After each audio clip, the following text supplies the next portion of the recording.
What up, Hyperchange? Welcome to another episode. Today we're exploring the future of electric watercraft. We all know cars are going electric, trucks are going electric, but what about boats?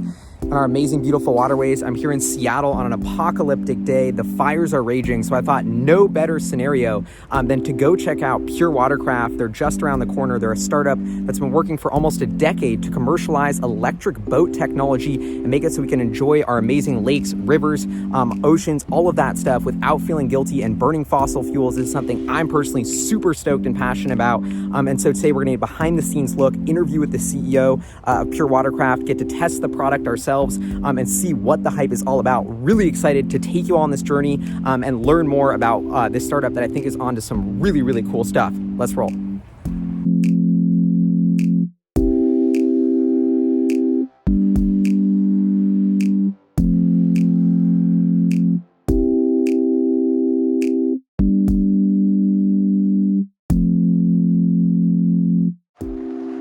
After I started this company and the Model S had been released, I went to the Seattle Boat Show and talked to the West Coast rep for a big traditional boat company, and he still said to me that electric propulsion wasn't capable of moving a boat more than 5 miles an hour. Wow. I mean, even like in 2016, I went to the ICAST fishing show in Orlando, like the biggest fishing trade show in the country. Mm-hmm. And when I was telling people what I did, one guy was like, light bulb went off, and he was like, "I get it! You guys are like the Prius of boats." Because they weren't yet, that world wasn't really in the Tesla world, right? Uh-huh. Those two worlds didn't intersect.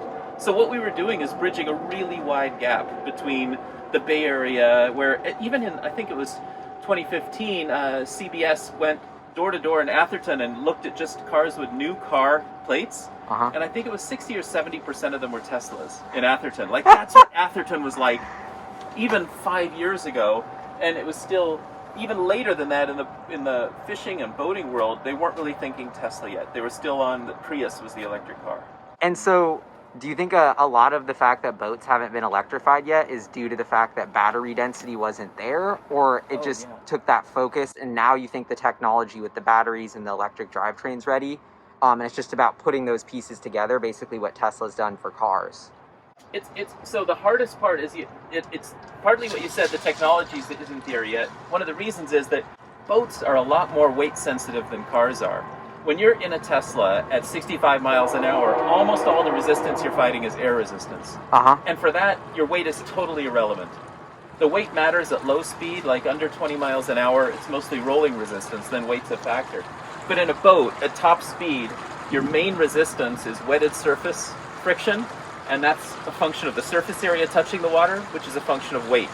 So battery energy density is a much bigger deal in a boat than a car. So this was a much harder problem to solve than in a car. So you see, like, the Bolt. You've seen all the articles that show the Bolt next to the Model 3, and, you know, at least on paper, wow, a Bolt's almost like a Model 3. But underneath it, no way. One of them's 130 watt-hours per kilogram battery pack, and one of them's 166. But really, they both go freeway speed, they're fine, right? Uh-huh. But in the boat world, that energy density difference would be a deal breaker. And so what would you say separates your business plan and strategy from other electric boat companies? Like, what do you excel in? Is it the battery technology? Is it starting from scratch and not having a legacy boat business? Or what's really the secret sauce of Pure's technology here? What makes us different is that we build all the component technologies from the ground up, and we do it with the same aspiration as Tesla does, to do things to make it long-lasting and durable, so that we've got, for example, thermal management in our battery pack, which isn't done in boats. Wow. And so can you show me how you're driving this boat? Does it drive like a normal boat? Just like steering wheel? That's right. Here's our throttle, and you don't have to keep your hand on the throttle like in a car. Uh-huh. You just put it to the throttle setting you want, and then just cruise around. And I can think about one thing and be steering with the other hand. Wow. And we're on this really cool pontoon now. So how much range does this have? 5 or 10 years ago, people might not have put the word cool with the word pontoon, but now they are. This is like the coolest boat of the COVID era. The searches for pontoon boats are up 50% from the previous record during coronavirus. Because when people can't travel and they want to do something fun, they think, what can I do with my family? I can go out on the water. Oh yeah, this is perfect for hanging out. Like Exactly.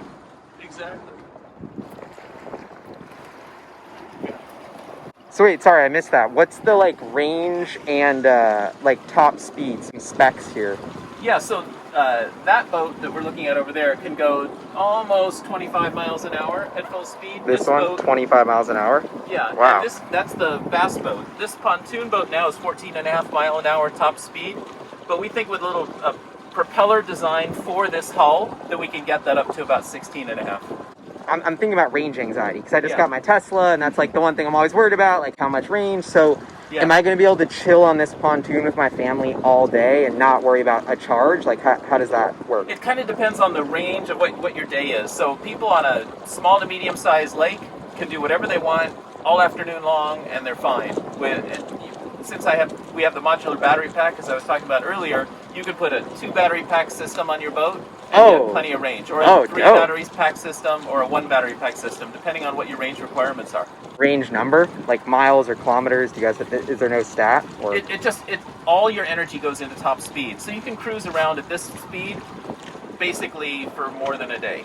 Oh, gotcha. You know? So I'm not thinking of it the right way, because it's like I can burn through this instantly if I just torque it up, or I can really coast all day if I go super slow. 2 battery packs, go to full throttle, and you're basically looking at an hour. Gotcha. Under an hour at the most. But that's not what people do. For example, we had a Bass Pro use that boat in a bass tournament from 6 a.m. to 3 p.m., and he used less than 2 battery packs. He used about 1.5. Wow. That's awesome. A 9-hour day. And so in terms of I guess with electric vehicles, we're always wondering that long tail of as the technology improves, we can disrupt more and more use cases, and then that inflection point happens where there's enough use cases that have been disrupted to where we can commercialize. That's right. So how, in terms of boats and cars, fill me in on how close are we on that sliding scale to is this pretty much can do everything a fossil fuel boat can do, or do we still need to advance the battery technology? We can do everything on small and medium-sized lakes right now. We think of the market as being a pyramid, and the top is the people who absolutely have to have what we do, and the bottom is the people who might be last to go. And we've got enough volume of customers at the top of the pyramid that we can be cash flow positive with today's technology. And that's, to me, the right time to be launching the product. It's not where we solve every problem, because if you have your boat on Lake Okeechobee, giant lake, and you're trying to go from one side to the other, we're the wrong answer. If you go to Catalina Island off of Long Beach, this isn't the right boat. But if you're on San Vicente Reservoir or Otay Lake or Lake Sonoma, this is the perfect boat for you. If you're going to Lake Sammamish, this is the perfect boat for you. What's the thing you believe that no one else believes? Yeah. And so I feel like for you, that would be that every boat was electric. So is that probably 10 years ago was kind of crazy. Do you think now that we've seen Tesla rise, is electric boats have people accepted that this is going to be the future? Yeah. I think people now most people we pitch what we're doing to, accept that someday all boats will be electric. Or someday, by default, most boats will be electric. And there'll be a few exceptions, You're not going to go to Hawaii on a battery power. But that they believe that the default will be electric power. What makes us different is that we think we can make it happen now by taking a leap of faith that if we design all of these parts that are really expensive to design, we can get the cost down to where today this can be the best choice for a consumer acting selfishly. Not somebody who's trying to save the world by buying the green boat, but by somebody making the best choice for themselves. We can deliver better value today with electric propulsion. And it can only be done by developing all these components ourselves. If you take all the pieces off the shelf, it's going to be more expensive and not perform as well.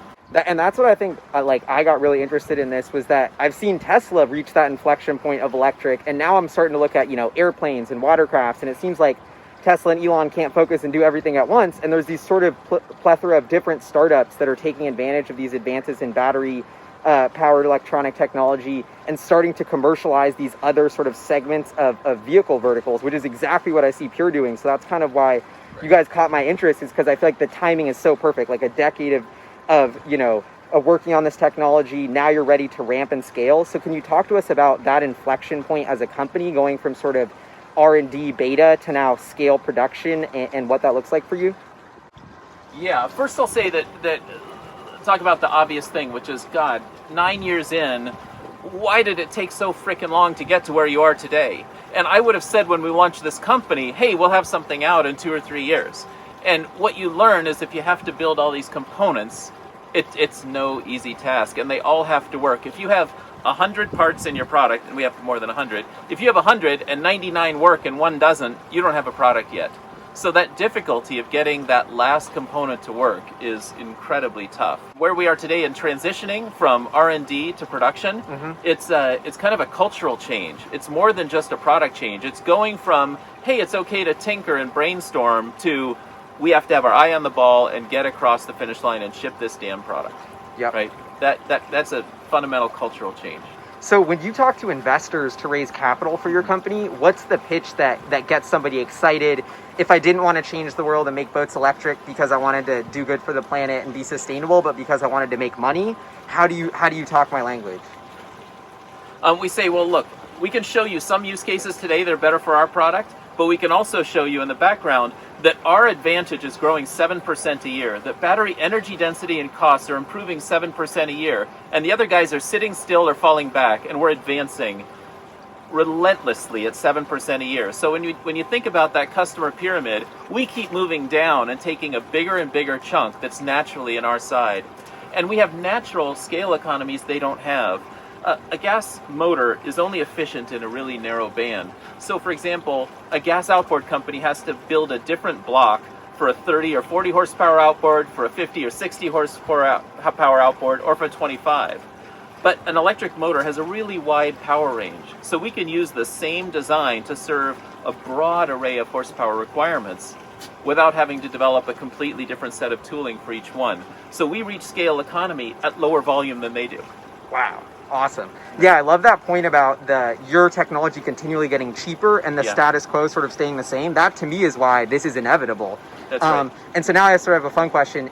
If Tesla and Elon were like, man, we need to start selling some batteries. We have extra batteries made in the US, super efficient. Are you guys a potential company to say, hey, we would love to buy your battery cells that are super efficient and put them in our boats? Or can you talk about your battery supply chain? And we basically use the cells that Tesla uses. We use Panasonic cells in our system. Wow. So, we don't have the exact cells they use in the Model 3. We have the cells basically almost the same cells they use in the Model S. Excellent. And so when would you say the first customer who's ordered a pure boat that's an electric, one of these awesome like electric boats, is going to be cruising around on the water? So we've had customers in beta level systems already. But we expect around the beginning of the year to be shipping to the first customers who aren't called beta. Wow. Congrats. That's exciting. Exciting and scary. Yes. Yeah. You'll recall all the stories Elon told about, the different levels of hell. It seemed like Dante, and production hell was one of them. We're going to have that too, inevitably. But yeah, we're looking forward to that. And so one thing that's been very interesting with Tesla is their vertical integration. How do you think about vertical integration? Because obviously you're partnering with boat companies to actually build the boat, but you are actually building, it sounds like, the motor and the battery system. So how do you think about like you as a pure Watercraft as a manufacturing company? Yeah. When we think about all the intellectual property that goes into a boat, like that boat that we can see over there, the bass boat, we broke it down into where does all the R&D time and money go? And it was about 90% in the powertrain and 10% in the hull. So when we outsource the hull, we're outsourcing 10%. It looks like it's the whole thing except for the little bit in the back, but it's really the whole thing is the powertrain and the little bit is the hull. And that's what we're outsourcing. We've designed them. We have our own motor design, motor controller design, system controller, which is integrated now with our motor controller, charger design, the housing, the propeller. You don't think of the propeller as being the advantage of electric propulsion, but just from the propeller, we get about a 30% efficiency advantage compared to the traditional outboards. And one thing that's really cool about Tesla is the way they've turned the car into the computer. And so they've digitized everything, and that has unlocked so much cool potential for making the car essentially this smartphone on wheels. And so, how have you taken your own technology background in software and tech, and thought about, if you're going to build a boat company from scratch in the digital era, how do you integrate that software layer into what you're doing? Well, one of the big learnings wasn't just having a computer and thinking about things as a computer. It was buying a Tesla in its early days and realizing, oh my God, this car updated itself. That is so cool. We've got to do that in our boats. So doing field updates of the operating system of the boat is a big deal. Awesome. And thinking of all the things that you can add in capabilities to the boat, not in the first version, but in later versions. Things like, if we got a computer, what about putting a sensor in to make sure we don't hit things, right? Oh yeah. The gas outboards aren't anywhere close to the technology of modern gas cars. The throttle is a mechanical cable inside a tube. It gets rusty and has to be changed because it gets stuck. It's not like you hook up the ODBC thing to a regular car and then you listen to its computer. That doesn't exist in a 25 horse gas outboard. So we're competing with something that's way back in about 1975.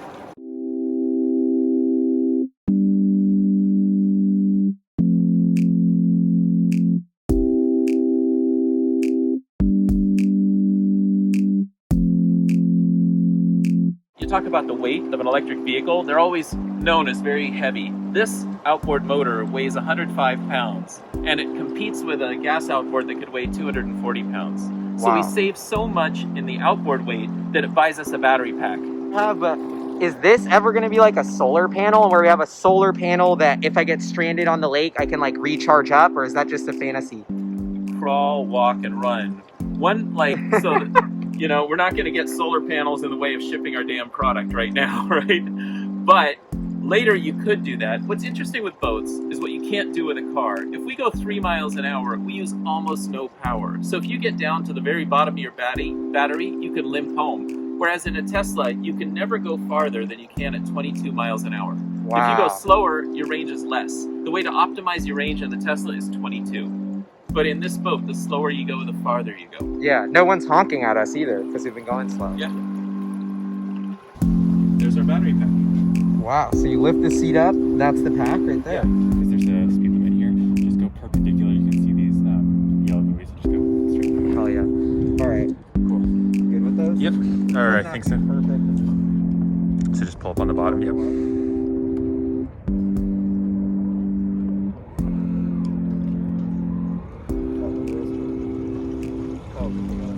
Wow. So this is the faster model. What's our top speed on this model? So we can go about 24 miles per hour. 24 miles per hour. Wow, that's pretty fast for an electric boat. Yep. Yeah, so this is a planing hull, unlike the pontoon boat, so we can get higher speeds. And with a different prop, we could probably get closer to 26 on this boat. So should we crank this? You got me? Go ahead, yeah. All right.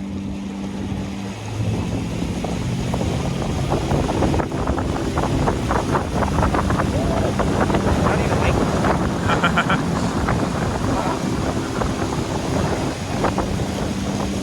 I mean, passed the test faster than I wanted to go. So Good, I'll good, take it. good.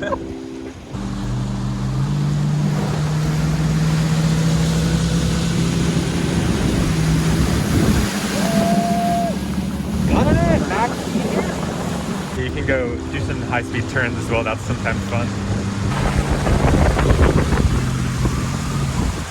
Are we allowed to do this? Yeah, go ahead.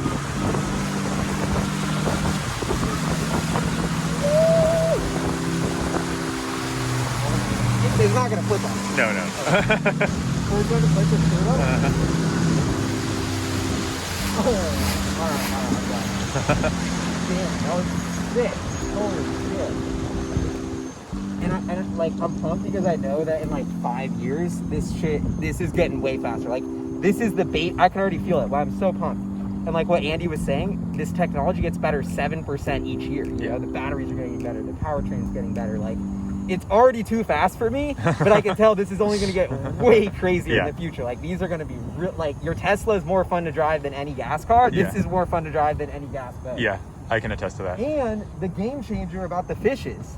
Yeah. We're not polluting. Like, to me, that is like the one reason why I think what you guys are doing is so awesome, and I love this mission and this product. Yeah. Because I think it's going to be disgusting and ridiculous in the future that we were driving around boats that leave that little oil trail in the back. Yeah. Like, no oil trail. It sounds ridiculous, but like literally, we just did all that, went as fast as we could go, no oil, we didn't pollute, zero emissions. Like, this is the future of boating right here. Can you explain the your pivot from selling a whole boat to just these this system that actually drives the boat? Because that seems like a big pivot for your business model and very important strategically. Yeah, when we started the company, the first thing we built was this open bow runabout. And I kept, at the same time, I had my early Tesla, and the things that were going wrong were the door handles, the windshield wipers, nothing to do with the motor and motor controller and battery pack. That was all perfect, no problem. I mean, I know some people had issues with their powertrain. I didn't.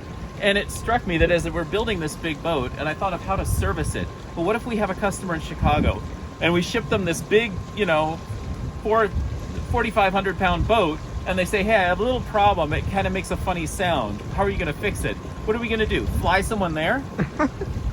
I mean, come on. And then I looked at the volumes of what's sold, and Cobalt in its best year sells 2,500 boats, and they're a big boat company. And these smaller outboards sell many, many thousands. So there are something like 50,000 motors a year sold in this power class. So it's a much bigger market. And we can concentrate our efforts on what we do well and ship a product that if it has a problem, worst case, we can UPS them a replacement. Wow. Right? Without having to fly someone there to service a 4,500 pound boat. Yeah, and then you're really focused on that bread and butter, which is that. We don't have to hire a vinyl seat engineer. We have to hire a lot of disciplines, but vinyl seats isn't one of them, right? Eventually, though. All right, Hyperchange just got back from the Pure boat test ride. They let me alone on the boat right now to end the video. But wow, this is so cool. And I mean, as much as there's all these other electric vehicles getting started and all these other electric car startups that people are excited about, electric dirt bike companies, in some ways, what Pure is doing is the most exciting thing in the electric vehicle propulsion world besides Tesla, because nobody else is focusing on this vertical of boats and aquatics. And this is a problem that's going on in every single waterway in America and the world, frankly, of where all of our boats are burning fossil fuels. It's a nightmare and they're polluting. But even worse than just the emissions coming out of the tailpipe is the emissions going into the water, making the water that we all swim in and want to enjoy super dirty. I think there's just going to be so much data that comes out about how many carcinogens and toxic pollutants are in all of those oil spills that go around all of the water that we're all swimming in and enjoying. I just think, us being in harmony with the natural world and having these electric propulsion products that allow us to experience and enjoy nature in a clean way are inevitably the future. Right now, almost no boats are electric. In the future, I believe the future I want to live in is that every single boat is electric. And my homework with Pure, particularly this company, super impressed. Awesome to spend time with Andy and Alexander, the team. They just seem like their heart's in the right place. I'm a Seattle guy myself, so I'm kind of biased that this is a Seattle company just 5 minutes from where I grew up. But I just, the way they've been doing this for 10 years, the way they tried to go to market with a bigger, full, complete boat, but then sort of took a step back and realized that's not where the units were. This sort of pivot and alignment of their business model from taking a step back and saying, wait, what's actually the best way to go to market? Where are the units in the boating industry? It's not in these big super boats and yachts. It's in these smaller sort of pontoon things or the mini sport fishing boat that I was just in. And so the fact that they've almost failed once in going to market and have reprioritized their strategy, have honed in the technology, gives me a ton of confidence that unlike the other boating startups I see that maybe have a flashier, sexier prototype, they haven't already done the part where that Pure has done, where they bring that to market and fail and can't sell enough units and then have to pivot to doing this. And so I think this go-to-market strategy for the boating market works super well. The laser focus that Pure can have on that battery, that powertrain, and all that electronic systems, and then outfitting that for different boats, I think is going to be the winning, at least initial go-to-market strategy before they expand into eventually probably building their own boats and all sorts of crazy stuff like that. But and hearing them talk about the differences between their boats and the competitions, how every single thing they do in-house, I got a lot of similarities and sort of reminded me of the way that Tesla does everything and went for the slower, longer, harder road. But that in the longer term is going to give Pure a much more sustainable technological advantage for their systems, and safer. They can iterate on it faster. They have this prototype shop right here. We're out on the water on the docks, but right there is their offices. Also, right in the back of their offices, their manufacturing facility. They're hiring people from Tesla, taking a page out of that playbook to have your manufacturing facility right there at the office, so you have that feedback loop. I just get all the right vibes that the special startup je ne sais quoi, that this is the company to electrify watercraft. And I came into this meeting and video kind of like, okay, like this cool electric boat startup, is this actually going to be legit? The only way I'm going to be sold, and if I wanted to invest in this company or give them money or be a believer, is if I walked away, and the only way I thought they would fail is if Tesla came out with a boat, because I think boats are going electric. All the advances in batteries, Battery Investor Day coming around the corner. I mean, batteries, like you heard Andy say, getting 7% better each year. It's inevitable that boats and all watercraft go electric. This is a multi-billions of dollars of market. I mean, this is it's cool of a business opportunity that it is, because it is huge. It's just such an awesome world-changing opportunity, and making our personal health and our waterway health so much better. Think about all the fish, all the plants, all the little sea turtles, like who are helping out here too. Taking a step back, trying the product, it works, it's awesome. We drove it around, it was faster than I wanted to go. I think that Pure Watercraft, and now they're at this point where after 10 years of R&D and development, they're ready to really bring this to market and commercialize this technology. I think this is the most exciting inflection point in the company. It sounds like the technology's worked. It's all about scaling it. It's sort of like in that Tesla moment we were at a couple years ago, where they've been doing all this R&D on these battery electronics. They build a prototype, and now it's about scaling profitably, unit economics, maturing into a sort of manufacturing and real product company from that R&D phase. Super exciting transition for Pure. I'm so pumped to watch this company evolve and expand, and just like cannot wait for them to bring this technology to market. And I think the crazy and the most exciting thing about all of this is that I think that I'm more convinced now than ever that the shift to electric boats is happening faster and sooner than I would have ever thought possible, because the pace of innovation in this sector is moving faster, because the leading companies in this sector, actually the leading company, Pure Watercraft, is pushing this forward. They're ready to bring this to market. They're improving their technology every year. The range, the speed, the performance, the ease of use, the boat designs, all of that is going to improve every single year. And to already see them, generating some hype with some pre-orders and some buzz in the market with the technology where it is today, I'm just getting so excited to see how they iterate this in 2, 3, 4, 5 years, and how it really crosses that inflection point where it's cheaper and the performance is better. It's not just cleaner and healthier for electric boats to really make the fossil fuel, diesel burning, polluting, dripping oil into all of our waterways just totally a thing of the past. So anyway, here you have it, hyper changing our waterways and the boating space. It's Pure Watercraft. You heard it here on Hyperchange. Definitely go check out Pure Watercraft's website, check out their products, see what you think. Would love to know what you think in the comments below about electric boats and this sector in general, because I think we're just scratching the surface of an awesome future in this industry, and it's so exciting to be here on the front lines in the driver's seat. Anyway, I'll see y'all next time. Whoops, I had one more thing I wanted to say. This is another reason why I think, as much as you can talk about charities or governments or whatever doing good for the planet, like think about this company.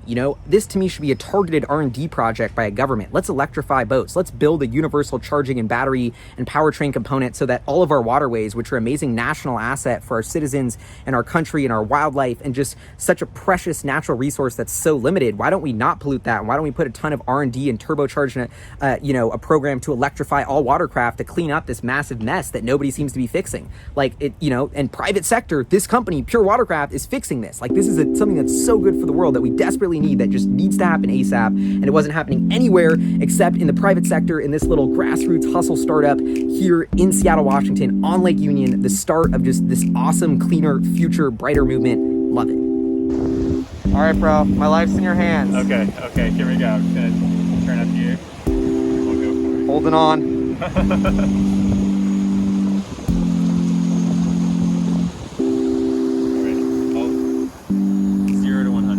0 to 100, let's do it.